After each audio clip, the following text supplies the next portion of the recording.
महिलांसाठी अत्यंत महत्त्वाच्या आणि उपयुक्त किचन टिप्स आज आपण या व्हिडिओद्वारे पाहणार आहोत. तर भिजवलेले वाटाणे तसेच कोणतेही कडधान्य असेल, जर तुम्ही कुकरमध्ये पटकन शिजवायचे असेल आणि मग ते टेस्टी देखील बनवायचे असेल तर त्यामध्ये थोडेसे मीठ टाका. त्यामुळे ते पटकन शिजले देखील जाते आणि ती मीठ त्यामध्ये मुरल्यामुळे त्याची चव देखील छान लागते. बेसन लाडू करतात ना, मग त्याच्यामध्ये तुपाबरोबर थोडासा रवा देखील टाका. यामुळे बेसन लाडू हलकेसे रवाळ आणि खायला अत्यंत रुचकर टेस्टी होतात. जर तुम्ही सॅलेड बनवली असेल आणि ती जास्त वेळ झाल्यानंतर ते आंबट लागते, त्यामुळे सॅलेड बनवताना त्याच्यामध्ये मीठ घालू नका. सॅलेड वाढायच्या वेळेस तुम्ही त्यामध्ये मीठ घाला, त्यामुळे तुमचे सॅलेड आंबट लागणार नाही. पुरण चांगले होण्यासाठी पुरणाची डाळ शिजवताना त्याच्यामध्ये मूठभर तांदूळ घालावेत, म्हणजे पुरण चांगले घटसर होते. तसेच कलर चांगला यावा म्हणून एक चुटकी हळद देखील घालावी. तुम्हाला धिरडे खायला तर आवडतच असतील, तर कोणत्याही प्रकारची धिरडी बनवताना ती कुरकुरीत होण्यासाठी त्याच्यामध्ये कांदा कापून घालणार असाल तर त्याच्याऐवजी तुम्ही कांदा खिसून घाला. त्यामुळे धिरडे अत्यंत कुरकुरीत होईल. पुलाव, फ्राईड राईस, जिरा राईस किंवा तुम्हाला कोणताही मोकळा भात जर बनवायचा असेल तर ती कुकरमध्ये तांदळापेक्षा दीडपट पाणी घालून फक्त 2च शिट्ट्या कराव्यात. यामुळे भात फडफडीत असा मोकळा होतो. काय होते, बऱ्याचदा आपण मोदक बनवायला जातो पण मोदक हे खालच्या साईडने फुटतात. असे होऊ नये याच्यासाठी मोदक बनवल्यानंतर थंड पाण्यामध्ये खालच्या साईडने ओले करून नंतर ते वाफवायच्या डिशला ठेवा, त्यामुळे ते फुटणार नाही आहेत. एखादी भाजी करताना आपण मसाले डायरेक्ट फोडणीत टाकतो, हे बरोबरच आहे. यामुळे भाजीचा स्वाद छान येतो, पण बऱ्याच वेळी ते मसाले करपले जातात. मग चमच्याभर तेलात किंवा पाण्यात हे मसाले कालवून मग ते तुम्ही फोडणीत घालावे, तर मसाले करपणार नाही आणि त्याचा स्वादही पदार्थात छान येईल. भरीत बनवण्यासाठी तुम्ही वांगी भाजत असाल तर त्याला जास्त मोठ्या आगीवरती भाजू नका. मंद आचेवरतीच भाजा, म्हणजे ती चिवट आणि टणक असे राहतात आणि भरीत ही छान होते. कारले कधीही कडू होऊ नये असे आपल्याला वाटते, पण ते होतेच.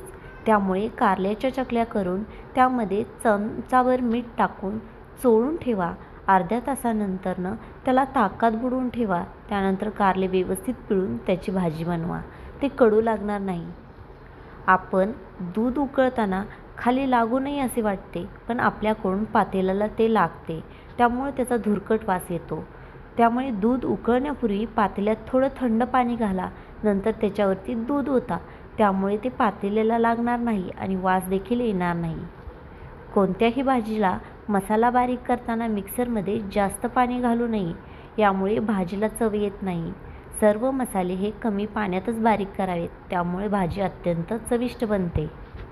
तुम्हाला दहीवडी खायला तर खूपच आवडत असेल, तर ते बनवताना उडदाच्या डाळीत थोडेसे दही मिसळून चांगले फेटून घ्या. असे केल्याने दहीवडे अधिक चवदार बनतात, तसेच हलके देखील बनतात.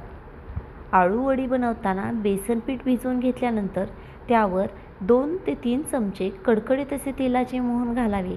म्हणजेच काय, तर आळूवडी आपली छान अशी कुरकुरीत आणि खुसखुशीत होते. आणि वरणाची किंवा पुरणाची डाळ शिजवताना त्याच्यामध्ये थोड्याशा तेलाची धार घालावी. यामुळे डाळ लवकरही शिजली जाते, तसेच कुकरच्या बाहेर पण येत नाही. पावसाळे दिवस चालू झाले आहेत की बटाटा वडा हे आपला फेवरेटच असतो. तर हा चटपटीत बनवण्यासाठी वडा करताना त्या मिश्रणामध्ये लिंबाचा रस टाका. यामुळे बटाटे वडे खूप चविष्ट बनले जातात. तुम्हाला मसाला भात खायला आवडत असेल तर त्यामध्ये थोडासा पावभाजी मसाला टाका. ही टेस्ट तुम्हाला खूपच छान आवडेल. पावभाजी बनवताना पावभाजीचा कलर छान यावा याच्यासाठी त्याच्यामध्ये थोडेसे खिसून बीट किंवा बीटचे तुकडे घाला.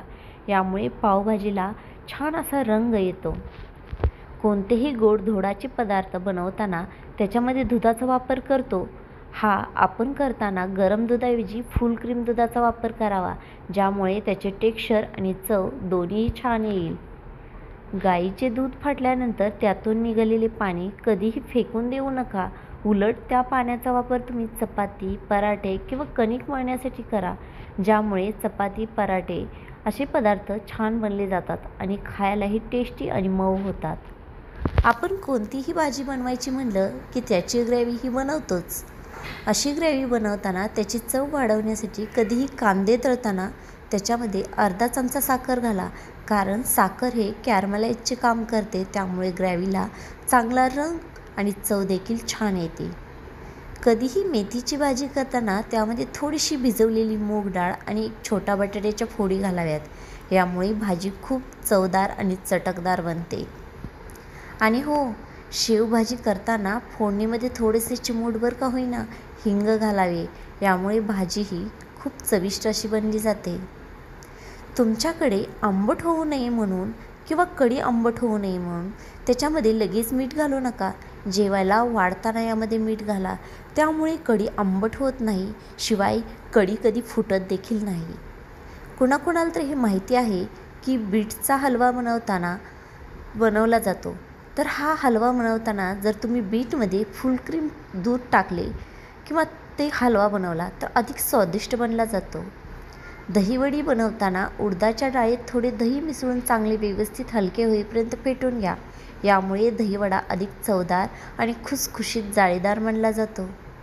मटकी किंवा मूग हे अंकुरलेले कडधान्य जास्त काळ जर तुम्हाला टिकवायचे असतील तर त्यामध्ये लिंबाचा रस घाला आणि रेफ्रिजरेटमध्ये ठेवा.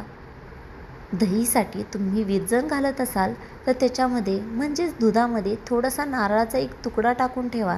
त्यामुळे दही 2-3 दिवस चांगले ताजे राहील. अंकुरित मुगाचा चिला जर तुम्ही बनवत असाल तर त्यामध्ये 2 चमचे तांदळाचे पीठ टाका. यामुळे तुमचा चिला हा कुरकुरीत होईल. जर तुम्हाला देसी तूप जास्त काळ टिकवून ठेवायचे आहे म्हणजेच तूप, तर त्याच्यामध्ये 1 तुकडा गुळाचा टाका. यामुळे तुमचे तूप हे ताजे राहील. कागदी डोसा बनवतात तर त्याचे मिश्रण तयार करताना त्याच्यामध्ये 2 चमचे कॉर्नफ्लॉवर टाका. यामुळे तुमचा डोसा जास्त कुरकुरीत आणि क्रिस्पी होईल. पनीर बनवल्यानंतर दुधाचे पाणी शिल्लक ठेवून त्याच्यामध्ये तुम्ही पीठ मळून घ्या. यामुळे रोटी आणि पराठा चविष्ट बनले जातील. पनीर व चीज आपण जेव्हा सँडविचमध्ये टाकतो तेव्हा तो खिसणीला थोडेसे तेल लावा. त्यामुळे त्या खिसणीला ते चिटकणार नाही. तुम्ही कोबीची भाजी बनवत असाल तर कोबी जेव्हा बारीक कट करतात ना तेव्हा त्याला थोडा वेळ मिठाच्या पाण्यात ठेवा. त्यामुळे जे असतील जंतू वगैरे किटाणू ते बाहेर पडले जातील. दूध खीर जर तुमच्याकडून थोडीशी डागली असेल आणि त्याचा धुरकट वास येत असेल तर त्याच्यामध्ये सुपारीचे 2-3 तुकडे किंवा सुपारीचे पाने टाका. यामुळे गरम करा. त्यामुळे जळलेला वास निघून जाईल. हा व्हिडिओ तुम्हाला कसा वाटला कमेंट्सद्वारे